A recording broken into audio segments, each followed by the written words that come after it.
올해 바쁜 분들이 많은데 함께 좀 시간 늦게 내셔도 되니까 함께 참여할 수 있도록 여러분 꼭 같이 늦게 내시더라도 민수기를 함께 써내려가는 그런 말씀의 은혜가 있기를 바랍니다.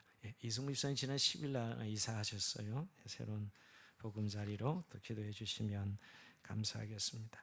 자, 오늘 우리에게 주신 하나님 말씀 출애굽기 강의 51번째 종을 자유케 하라 하는 제목으로 은혜 말씀 나눕니다.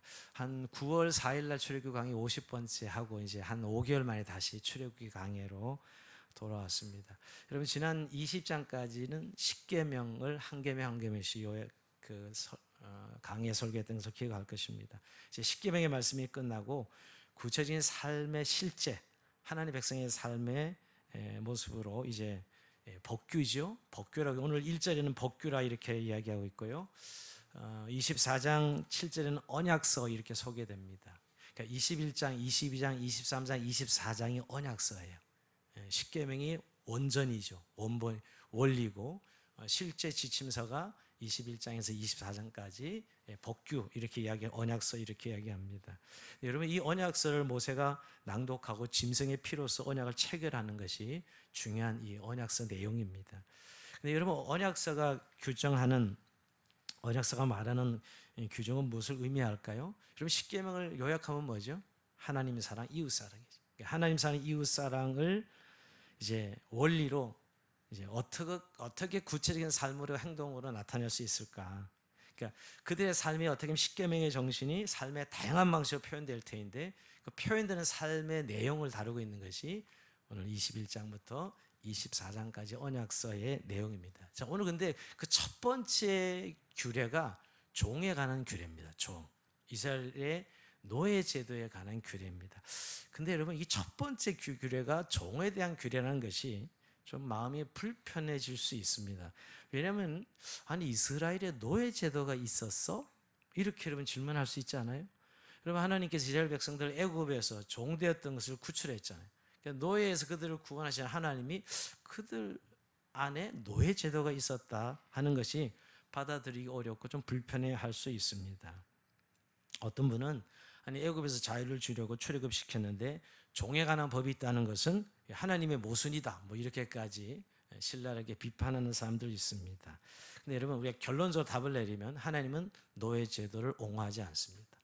노예 제도를 옹호하거나 그것을 찬성하지 않습니다. 그럼에도 인간의 죄성과 연약함으로 또 사회의 제도적인 어려움 때문에 노예 제도가 생기는 것이지요. 자, 오늘 본문을 보면 하나님은 노예 제도를 옹호하시는 분이 아니라 노예를 자유케 하시는 하나님이라는 사실을 발견하게 됩니다. 그리고 우리가 이제 이스라엘의 노예 제도는 우리가 흔히 생각하는 노예 제도와는 다르다는 걸 아셔야 돼요. 우리가 로마 시대의 노예 제도 흔히 생각하는 영화에서 보는 또 미국의 노예 제도 남부에서 뭐 목화밭을 운영할 때 노예들을 막 짐승같이 다루고 하는 그런 영화들을 보죠. 미국의 노예 제도. 그 다음에 조선시대 노비 제도. 이거와는 많이 다릅니다. 오늘 본문에 규정하고 있는 걸 보면요. 자, 우선 이스라엘 백성들이 노예가 되는 것은 채무 관계 때문이에요. 채무 관계. 고대 사회에서 주로 노예는 전쟁에 패하면 패한 나라는 무조건 노예가 되죠. 전쟁에 의해서 노예가 되는데 이스라엘 사연에서는 전쟁으로 인한 노예는 없고요. 빚으로 인한 노예가 있는 빚지는 거죠. 채무 관계에 대해 어쩔 수 없이 이 채무를 청산하기 위해서 채권자의 집에 가서 상주하면서 노동력을 제공하는 일꾼이 노예예요. 종이에요. 이 종에 대한 규례는 여러분. 그러니까 채무 때문에 어쩔 수 없이 가서 노동력으로 때우는 노동력을 제공하는 그런 일꾼들이죠. 그리고 이스라엘의 노예 제도는 사람을 붙잡아서 노동력을 착취하는 데 목적이 있지 않고 오히려 이 노예 제도를 보면 경제적으로 파산한 사람이 노동력을 기반으로 재기할 수 있도록 기회를 주는 데 목적이 있어요. 재기할 수 있는 기회를 주는 것입니다. 결국 오늘 본문을 잘 읽어보면요. 종들을 보호하는 법이에요. 노예를 보호하는 법. 즉 하나님의 공의는 약자 편입니다. 사회적 약자를 보호하는 법이에요. 이스라엘 공동체에서 가장 연약한 자, 학대당하기 쉬운 자가 결국 노예이기 때문에 노예를 제일 먼저 내규를 세운 거죠. 제일 학대받기 쉽고 무시당하기 쉬운 노예들, 사회적 약자를 제일 먼저 보호하는 법으로 내규가 되어 있다는 것입니다. 사회적 약자에 해당하는 남종과 여종의 권리와 인간 존엄성을 보장하는 법이다. 결국 결론적 더 나아가서 결국 종들을 자유케 하는 법이다. 이렇게 우리가 생각해 볼 수 있어요. 왜냐하면 이스라엘은 영구적 노예는 있을 수 없기 때문에. 영구적으로 있을 수 없습니다. 자, 2절 한번 봅니다. 자, 2절 올려줘 보세요. 네가 히브리 종을 사면 그는 여섯 해 동안 섬길 것이요 일곱째에는 몸값을 물지 않고 나가 자유인이 될 것이며. 자, 6년 동안 일하다 7년째 되면 무조건 자유를 줘야 돼. 그러니까 일시적 노예라는 이야기를 그래서 하는 겁니다. 6년 동안 채무 때문에 일하다가 7년째가 되면 안식일이 되면 자유를 줘야 되죠. 부부도 마찬가지. 부부가 종이 된 경우에도 7년째 풀어줘야 됩니다. 게다가 오히려 희년이 되면 49년 지금 50년째 희년 제도가 있었는데 희년 때가 되면 6년을 채우지 않더라도 풀려나야 돼. 자유를 줘야 됩니다. 이게 이스라엘의 노예법입니다. 그리고 종이 풀려날 땐 그냥 놓아줘서는 안 됩니다. 신명기 15장 13절 이하에 보면 이런 말씀이 있습니다. 그들이 놓아 자유하게 할 때는 빈손으로 가게 하지 말고 내 양무리 중에서 타작마당에서 포도주 틀에서 그의 후히 줄진이 있고 내 하나님 여호와께서 내게 복을 주신 대로 그대로 줄지니라. 빈손으로 나가지 않고 후히 재물을 줘서 보내야 됩니다. 양과 곡식과 포도주 후히 주라고 이야기합니다. 이는 여러분 기억나죠? 이스라엘이 애굽에서 나올 때 하나님이 애굽 사람들에게 한껏 이스라엘 백성의 재물을 지어주지요. 물론 하나님이 뺏어서 지어주는 거지만 지어줘서 그냥 빈손으로 나가지 않고 재물을 들고 나가게 합니다. 마찬가지로 6년이 돼서 이제 7년째 해방이 되면 그들을 빈손으로 나가지 않도록 하는 것이죠. 그러고 보면 이스라엘의 노예들은 전부 시한부 노예라는 거예요. 시한부, 6년짜리 시한부 노예이죠. 노예는 어떻게 보면 일시적 징계이지 영원한 심판은 아닌 것입니다. 저는 이 말씀 묵상하면서 결국 오늘날에도 우리가 고난을 당하지만 또 시험을 당하기도 하지만 일시적 연단과 일시적 징계라는 거예요. 영원한 형벌이 아니라는 거예요. 우리가 하나님 백성들에게 우리가 때때로 세상을 살아가면서 우리들 똑같은 고통을 당하기도 하고 어려움을 당하고 어떻게 보면 믿지 않는 자들과 똑같이 취급당하는 게 아닌가. 우리의 기도를 하나님이 안 들어주시지. 또 우리가 잘못한 것 때문에 노예의 시간을 보낼 때가 많은데 그럴 때 하나님은 우리를 영구적으로 이렇게 대어버려 두지 아니하시고 시한부 때가 되면 그 시련이 끝나고 우리를 회복시켜 주시죠. 저는 이스라엘 노예 제도를 보면서 바로 우리가 이 세상에 종이 될 수 있잖아요. 우리도 실수하고 잘못해서 세상의 종이 됐지만 하나님은 그대로 내버려 두지 아니하시고 어느 일정한 기간이 시련이 끝나면 다시 회복시켜 주듯이 오늘 이런 시한부 노예 제도였다 하는 것을 알게 됩니다. 우리는 영구적으로 불행해지거나 고통 속에 있는 것이 아니라는 것, 일시적인 연단인 것이죠. 그래서 우리가 조심할 거 우리가 세상의 노예가 되면 안 됩니다. 세상의 노예가 될 경우 이렇게 6년의 세를 보내지만 채무 관계 때문에 다시 또 회복시켜 주시는 하나님의 은혜를 우리가 발견하게 됩니다. 세상의 노예는 잠시이죠. 우리는 주님의 노예, 주님의 종들이기 때문에 그러게 여러분 우리가 주님의 노예가 되어야 된다는 것입니다. 세상에 종사하는 분들 많아요. 그 지겨움을 알면 다시 주님의 존재는 내가 주님의 종입니다. 이렇게 고백할 수 있기를 바랍니다. 근데 여러분 이게 일시적 노예 제도였다는 걸 알는데 한 가지 영구적 노예가 있었어요. 자, 이게 5절 6절인데요. 이스라엘이 어떻게 영구적 노예가 되느냐? 자, 제가 5절 6절 읽어봅니다. 만일 종이 분명히 말하기를 내가 상전과 내 처자를 사랑하니 나가서 자유인이 되지 않겠노라면 상전이 그를 데리고 재판장에 갈 것이요 그를 문이나 문설자 앞으로 데리고 가서 그곳에다 송구서 그 얘기를 뚫을 것이라. 그는 정신토록 그 상전을 섬기리라. 자, 이게 어떤 경우냐면요. 자, 채무 관계로 종이 되었을 때는 홀로 들어왔어요. 근데 홀로 들어와서 그 주인 집에서 결혼하게 된 거예요. 근데 그 결혼은 자기 재산이 없어요. 아내를 주인이 상전이 줬겠죠. 상전이 줘서 결혼해서 애를 낳고 사는 거예요. 근데 딱 7년이 됐어. 나갈 때가 된 거예요. 나갈 때는 자기 혼자만 나가야 돼. 처자식은 내 재산이 아니고 주인의 재산이기 때문에 자기 혼자 나가야 되는 상황이 생기는 겁니다. 이럴 때 상전을 사랑하고 처자식을 사랑해서 나는 자유인이 되지 않겠소 하고 그대로 종으로 남으면 종신 노예가 되는 거예요. 평생 노예가 되는 것이죠. 물론 자기는 혼자 나갈 수 있는 것입니다. 그러나 가족들을 데리고 나갈 수 없기에 가족들과 영원히 함께 살려고 스스로 종이 되는 경우지요. 이럴 때 영구적 노예가 됩니다. 근데 그냥 너는 영구적 노예다 그런 것이 아니고 재판장에 가서 공정을 해가지고 길을 뚫어서 깃뚫린 종은 영구적 노예라는 사실을 알려줘요. 누가 봐도 저 사람은 영구적 노예, 스스로 종이 된 사람이라고 할 수 있게 하는 것이죠. 정말 상전과 처자식을 너무 사랑하기 때문에 자유인이 되기를 거부하는 것이지요.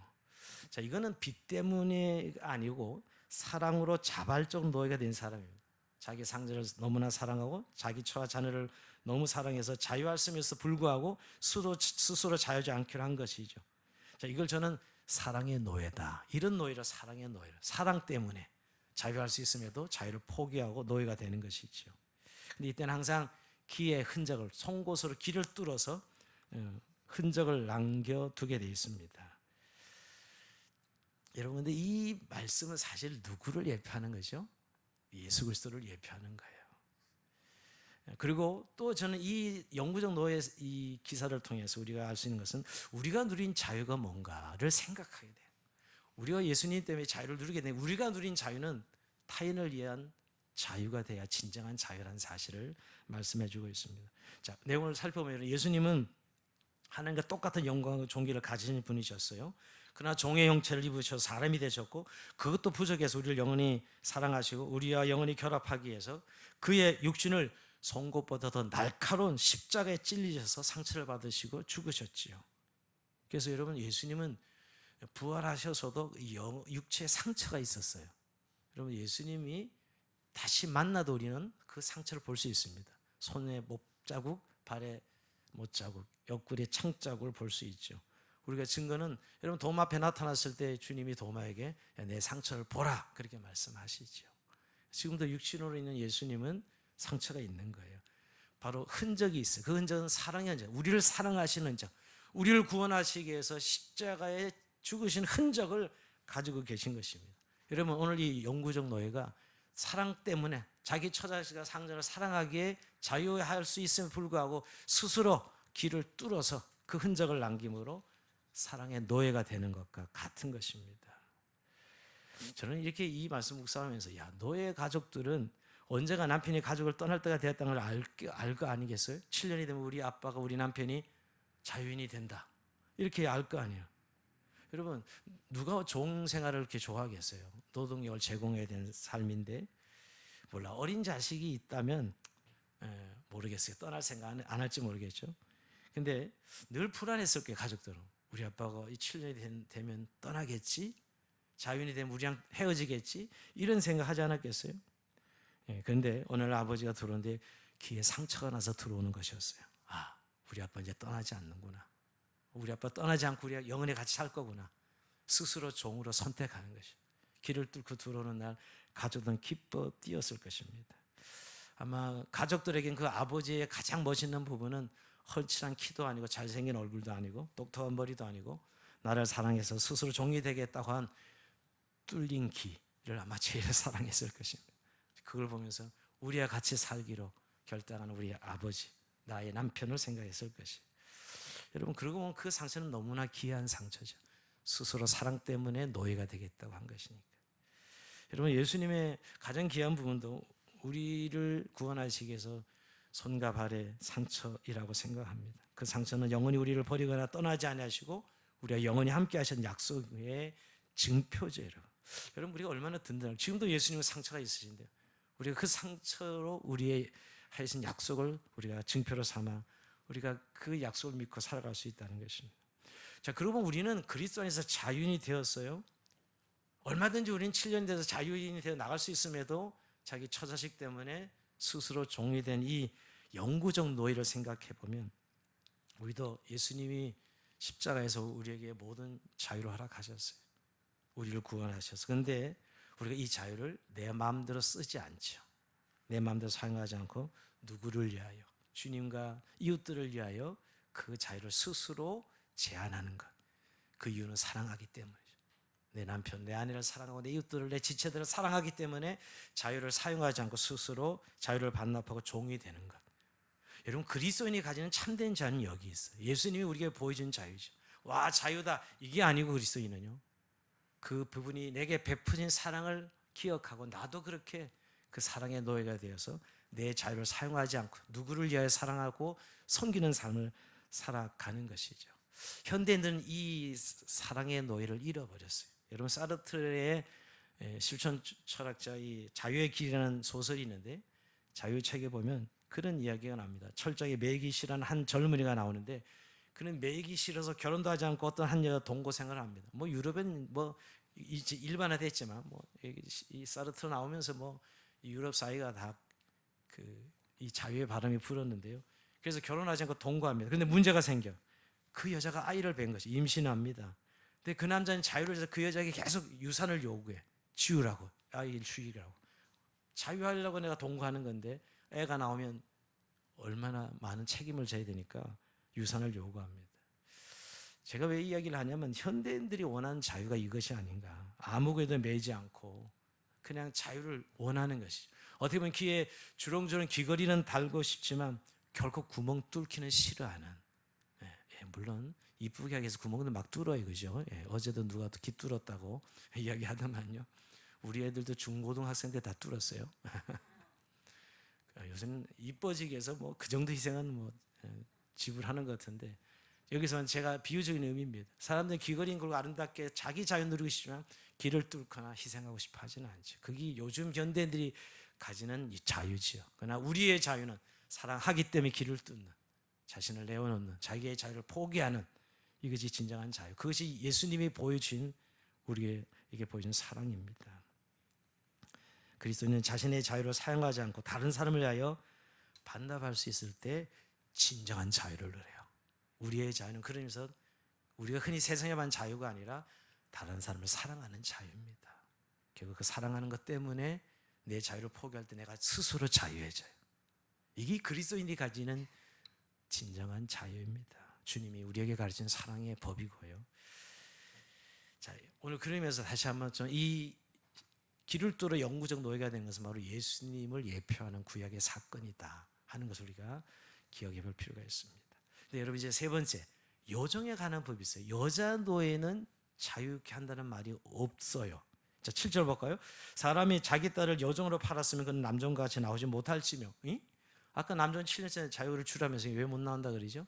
사실 여자 종은 엄밀히 말하면 미리 경제가 어려우니까 자기 딸을 아내로 미리 보내는 거예요. 파는 것이죠. 그러니까 누군가 아내로 팔려가는 겁니다. 한마디로 결혼 지참금, 보상금의 성격으로 돈이 지불되는 거예요.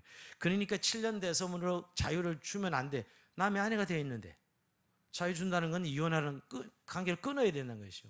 그래서 오늘 여자 종에 대해서는 자유하게 하며가 없는 이유가 그 때문이에요. 오히려 상전의 아내가 되는 법적 신분과 자격 때문이죠. 결혼을 전제로 딸을 이렇게 내어주는 것입니다. 너무 가난해서 부모가 도저히 양육할 수 없을 때 그 가정을 위해서 딸을 파는 것이죠. 미리 결혼시켜. 그래서 그 주인집에 딸을 팔고 돈을 받는 이런 방식으로 여종들이 팔려갔기 때문에 7년 만에 자유를 줄 것이며라가 없는 것입니다. 근데 이런 경우가 있어요. 팔았는데 그 상전이 아내로 삼지를 않는 거예요. 자, 이럴 때 문제가 생기겠죠. 자, 8절 이야기입니다. 만일 상전이 그를 기뻐하지 아니하여 상관하지 아니하면 그를 송영하게 할 것이나 상전이 그 죄를 속인 것이 되었으니 외국인은 팔지 못할 것이요. 근데 상전이 데려오긴 해놓고 아내로 삼지 않는 거예요. 그럼 뭐예요? 자유를 줘야 된다는 거예요. 아니, 분명히 여종을 데려왔는데 자기 아내로 삼지 않아, 성각을 맺지 않아. 그런 거 송영한다는 말은 자유를 줘야 된다는 거예요. 이게 여자 종의 특권이기도 합니다. 자유를 줄 수 있다는 거죠. 이것은 철저하게 여자가 주인의 성노리기가 되지 않게 하기 위해서 하나님 보호장치입니다. 하나님 이런 악을 철저히 금하시고 여종을 어떻게 대하는지. 그래서 외국인에게도 판다는 말은 이 성노리가 되는 것이 그렇게 하지 말 것이며 했습니다. 자기가 아내로 삼지 않으려면 자유를 줘야 된다 하는 것이 첫 번째 규정이고요. 9절. 자, 9절 그러면 9절 볼까요? 만약 그를 자기 아들에게 주기로 했으면 그를 딸같이 대할 것이요. 그런데 자기는 싫고 아들에게 며느리로 줄 수 있다는 거예요. 그러면 딸같이 가족같이 대하라 이런 것입니다. 예. 며느리를 딸로 착각하면 안 되죠. 요즘은요. 심각합니다. 그죠? 근데 오늘 여기는 딸같이 여길 것이요. 이렇게 얘기합니다. 무슨 뜻일까요? 가족같이 대하라는 거예요. 종의 신분으로 팔려왔지만 아들과 결혼했으니 이제 가족이 됐잖아요. 그러니까 가족같이 여기라. 가족으로서의 법적 자격과 권리를 부여하고 있는 것입니다. 경제적인 이유로 종이 되었어도 가족으로 여겨야 된다는 뜻입니다.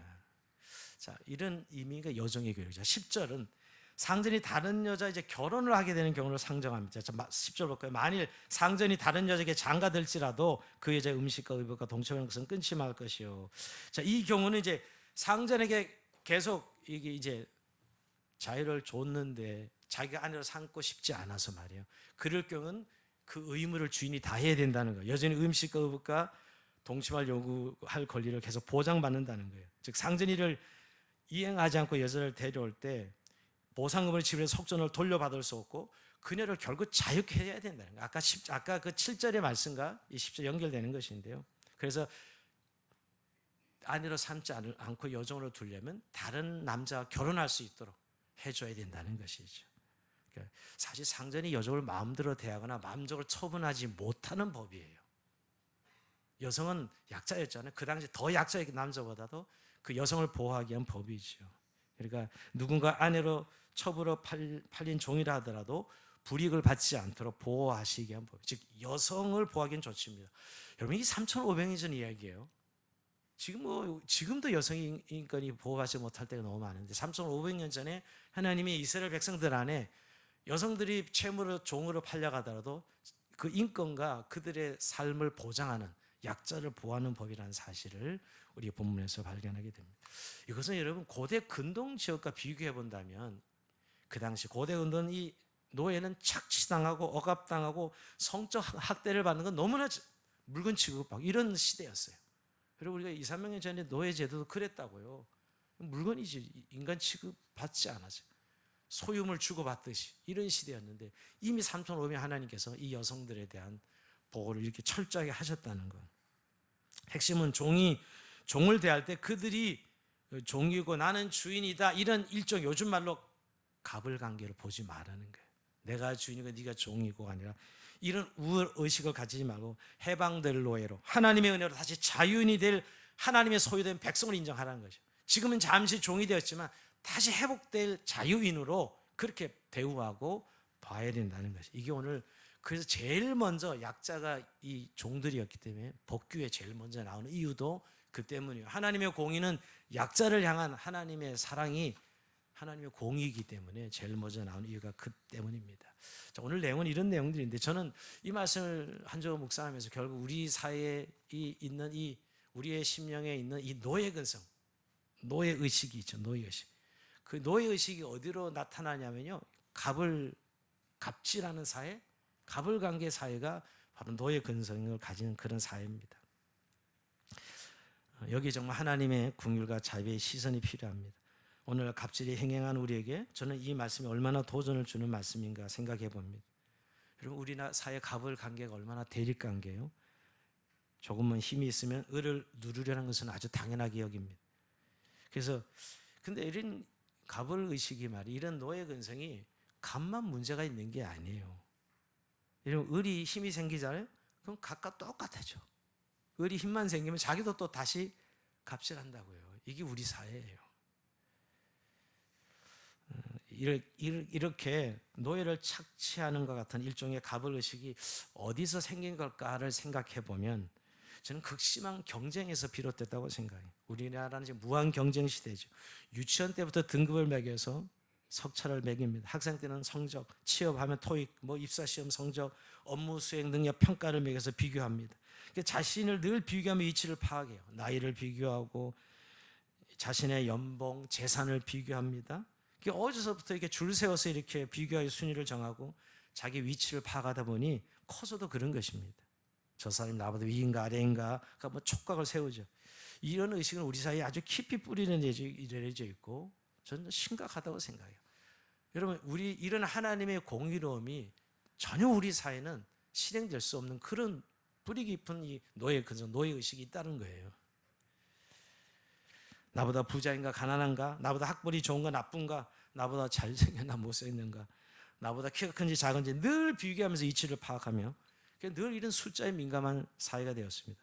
서로 만나면 무슨 나이부터 몇 년생이 돼야 이 관계가 만들어져. 몇 년생이세요? 나이부터 이야기가 우아래가 결정이 되니까 이런 것이 늘 비교하는 거 아니겠어요, 여러분? 그래서 우리 사회가 이런 스트레스가 너무 심하고요, 열등감이 심합니다. 여러분 잘난 사람은 열등감 없는 거죠. 더 심합니다. 더 비교당하기 때문에 잘난 사람들끼리 비교당하기 때문에 여러분 자존감이 사회가 얼마나 낮은지 모릅니다. 여러분 우리가 이웃 간에 싸울 때 너 날 무시했지 이 말이 제일 먼저 아니에요. 싸울 때 왜 그 말이 나오는지 너 나 무시했지 이렇게 시작되는 게 한국인들의 싸움이에요. 너 나 무시했지, 그죠? 늘 비교당하는 거예요. 늘 무시당한다는 생각을 하기 때문이죠. 그래서 이 우리나라가 분노 사회가 되는 거예요. 분노가 만연하죠.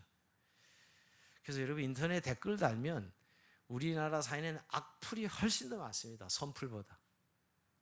우리가 누가 조사해봤는데 일본은 1대4 악플과 선플이 악플이 1이면 선플은 한 4 정도 일본이 되는. 네덜란드는 악플이 1이라면 9 정도가 선플이라 그래요. 근데 우리나라는 4대1이에요. 넷이 악플이고 하나가 선플이에요. 인터넷 하면 전부 악플이 달린다는 거예요. 어떤 포털 사이트면 뭐 10대1, 20대1 이렇게 거의 뭐 선플은 보이지만 악플만 올라간다는 거예요. 극단적 모멸 사회입니다. 심각합니다, 사실은. 그래서 우리 사회는 행복하지 않아요. 그러니까 누가 그 미국의 심리학자가 조사해봤는데 130개 나라 국가를 대상으로 질문이 뭐냐면 당신은 하나의 인간으로 존중받고 있습니까? 여러분 서구 사회는 이렇게 하면 80에서 90% 답이 나와요. 존중받고 있다고 답을 해요. 한국 사회는 50%, 겨우 50% 돼요. 반 정도가 존중받고 있지 못하다고 이야기합니다. 그러니까 얼마나 많은 사람이 좌절하면서 이것이 비교당하면서 결국 노예 근성 갑질로 갑을 관계로 이어지면서 사회 구조가 불행해지고 있는 것이에요.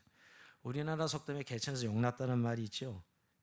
요새 개천 용이 못 나온다고 그래서 입시제도 뭔 제도 하면서 지금 계속 이야기하는 분들이 많습니다. 근데 개천에서 용이 나온다는 말은 그 개천에 미꾸라지, 송사리 미꾸라지 전제가 깔려 있는 거 아니에요? 사실은 용이 나는 것만 기억하고 개천에 있는 미꾸라지나 송사리는 무시당해도 괜찮다는 거 아니에요? 어떻게 보면 용은 미꾸라지와 송사리가 왜 나와? 송사리들의 희생으로 올라간 것인데 그렇게 됐는데 올라가면 철저히 무시하잖아요. 우리 사회가 고착하던 이건 노예의식이다. 그렇게 진단해 볼 수 있어요. 갑질의식이다. 노예의식이다. 그러니까 내가 노예든지 노예의 주인이든지. 여러분 우리가 흔히 지금 아파트 경비가 그 어르신인데 젊은 엄마들이 아파트의 경비들을 무시하는 발언 쉽게 하잖아요. 그 말도 안 되는데 사실 우리 사회는 그거 너무나 자연스럽게 말투를 보면 아파트 아줌마들이 노예 경비 아저씨들 무시하는 이런. 그리고 편의점에 알바하는 학생들의 아저씨들 와가지고 막 잘못하면 무릎 꿇고 키고 사과하라고 이렇게 아주 수모를 주는 이런 행위들을 그렇게 뜨문뜨문 보지 않아 자주 볼 수 있어요. 이런 아저씨들의 행태들. 이게 다 사실은 이 근본은 노예의식이에요. 노예의식. 요즘 교회 와서 그러죠. 자기 힘이 있으면 딱딱거리면서 갑질하는 교인이 있다고 누가 그러더라고요. 갑질하는 교인이 있다. 교회 안에서도. 교회 안에 주차로 오면 왜 주차를 이렇게 안 해는 아니 교회 와서도 당연히 내가 받을 권리는 주차 해놔야 되는데 왜 주차를 안 해놨어? 이런 식의 이야기가 나온대요. 제가 큰 교회 얘기이지만 여러분. 자, 이런 것들이 사실 의식 속에 내가 누군지 알아? 이런 자기 알아달라는 존중의 이게 인정 중독이라 그러는데 인정 중독에 목말라 있는 거예요. 근데 여러분 인정 중독에 목마르면 누가 시키지 않도 가면을 씁니다. 인정받을 수 있는 거짓자로 꾸미는 것이죠. 너는 나 누군지 알겠어? 하고. 근데 여러분 이렇게 큰 소리 치는 갑인데 어쩔 때는 아주 더 비굴하게 굴종합니다. 이 양면성이 있어요. 전 권력자들 보면서 야 저렇게 그러니까 자기가 갑일 때는 한없이 권력을 누리는데 또 을이 되니까 한없이 더 비굴하게 무릎 꿇고 그 권력자 앞에서 비굴에 손비비는 이런 권력자들 봅니다. 여러분 이런 것들이 정말 우리 사회에 무서운 갑을의식이에요. 노예의식이에요. 내가 주인이 되든지 노예 결정되면 거기에 따라 자기 권리를 행사하고 사람들을 무시하는 것이죠. 그럴수록 사회는 이런 모멸사회가 되는 거예요. 거짓 가면을 쓰고 있는 것이죠. 여러분 이런 부분이 그리스도인들은 정말 이런 의식, 이 노예 근성이거든요. 노예의식을 십자가에 못 박아야 됩니다. 여러분 출애굽기에서 하나님이 이스라엘 백성들에게 노예를 을로 대하지 않도록 하시는 거예요. 이 노예에 대한 법인데 사실은 절대 노예를 을로 대하지 않도록 하시는 법이죠. 오히려 형제자 동족으로 하나님의 은혜를 받아 해방될 자유민으로 대하라는 것이 형제의 자매로 대하고 자유를 다시 회복할 수 있도록 해주게 하는 법이에요. 이것은 그가 잘나서 능력이 있어서가 아닙니다. 노예같이 우리가 죄의 종했던 우리들을 하나님 은혜로 건져 주셨다면 우리도 그를 존귀하게 대해야 되는 것이죠. 내가 그렇게 주님의 은혜로 자유를 얻었다면 그들을 그렇게 대해서는 안 된다는 거죠. 자, 여기서 우리가 정말 자의식을 다시 새롭게 해야 되는데요. 예수님 공생이 시작하기 전에 세례를 받을 때 하늘 문이 열리죠. 하늘 열리면 하늘의 음성이 들립니다. 이는 내 사랑하는 아들이요 내 기뻐하는 자라. 하나님의 음성이 들립니다. 여러분, 이 음성이 예수님의 공생애를 끌고 나가는 근원적인 힘이 됩니다. 여러분, 예수님은 누구의 인정을 받기 위해서, 사람들의 칭송을 받기 위해서, 다른 예언자를 비우기 위해서 훨씬 더 낫다는 말을 듣기 위해서 사역하지 않으셨어요. 남부럽지 않기 위해서, 아니면 유대 지도자들에게 무시당하지 않기 위해서 사역하신 것이 아니에요. 예수님은 하나님의 사랑하는 기뻐하는 아들로 그 하나님은 충분했던 것이죠. 그런 의식이 필요해요. 자기 존재를 이해할 때 누구랑 비교된 자기가 아니라 하나님이 사랑하는 나로서로 이 세상을 살아가는 거죠. 여러분, 다윗도 여러분 많은 시편에 주는 나의 힘이요 나의 방패시요 나의 요새시요 끊임없이 고백합니다. 하나님이 내게 누구라는 사실 고백하는 것이지요. 그러니까 그런 모든 비교당하는 세상 속에서, 그 모든 세상의 공격 속에서 그는 항상 하나님이 자기의 주인, 이분 한 분만으로 모든 것을 막을 수가 있었어요. 비교당하지 않았다고요, 다윗은. 그래서 승리할 수 있었던 것이죠. 여러분, 자녀들에게 우리가 자꾸 이 다그치면서 독을 주는 독침이 있는데요. 무슨 독을 주냐? 열등감, 지나친 통제, 비교하는 말, 심지어 신체적 폭력까지도 물려줍니다. 여러분, 이제 다음 주에 명절인데 만나면 야, 너 공부 잘하니? 이런 거 묻지 마시라고요. 반에서 몇 등 하냐? 이렇게 묻지 말라고요. 대학은 어디 썼니? 어디 갔냐? 계속 이제 이렇게 근거를 삼으려 하는 거 아니겠어요? 예. 학생들이 이러면 네 나이 30대 중반인데 애인은 있냐? 뭐 이렇게 물으죠. 결혼 언제 하니? 이거 사실 우리 사회는 다 이게 비유계가 줄 세우는 질문입니다. 다 비유계가 줄 세우는 질문. 우리가 이런 시선으로 인간을 보고 있다는 거예요. 이게 노예의식의 시선이에요. 하나님 궁유와 자비의 시선이 아닙니다. 하나님 한 분만 우리가 충분하다는 것, 그렇게 고백하면 좋겠어요. 완벽하지 않아도 괜찮고요. 지금 이 정도로도 충분해요. 하나님 앞에 우리가 사랑받는 존재로. 그러기에 나도 누구한테 비교당하지 않고 누구를 비교해서 안 되는 것이죠. 여전히 나는 하나님이 기뻐하는 자요 사랑하는, 사랑받는 자임을 사실은 우리 고백해야 됩니다. 그럼 고린도서 7장 23절에 보면 그렇게 말씀하고 있습니다. 너희는 값으로 사신 것이니 사람들의 종이 되지 말라, 이렇게 이야기합니다. 하나님이 값으로 사신 것이 됐는데 누구한테 내가 비교될 수 있어요? 천하보다 귀한 영혼 예수 그리스도의 은혜로 우리가 구원받은 하나님의 백성인데 말이에요. 비교될 수 없다는 거예요. 그래서 종과 주인으로 편가르지 마세요. 누가 종이면 누가 주인이 어디 있어요? 없어요. 딱 한 가지 종이 된다면 사랑하는 것 때문에, 주님 말씀 때문에 내가 스스로 노예가 된 남을 사랑하는 그 노예는 있을 수 있으나 내가 주인이나 종도 편가르지 않아야 돼요. 난 오직 하나님의 자녀로 영광 가운데 살아가는 하나님 백성을 고백할 수 있어야 됩니다. 오늘 말씀 마치면서 여러분, 우리에게 주님은 자유를 주셨습니다. 더 이상 노예 근성의식에서 벗어나라고 말씀합니다.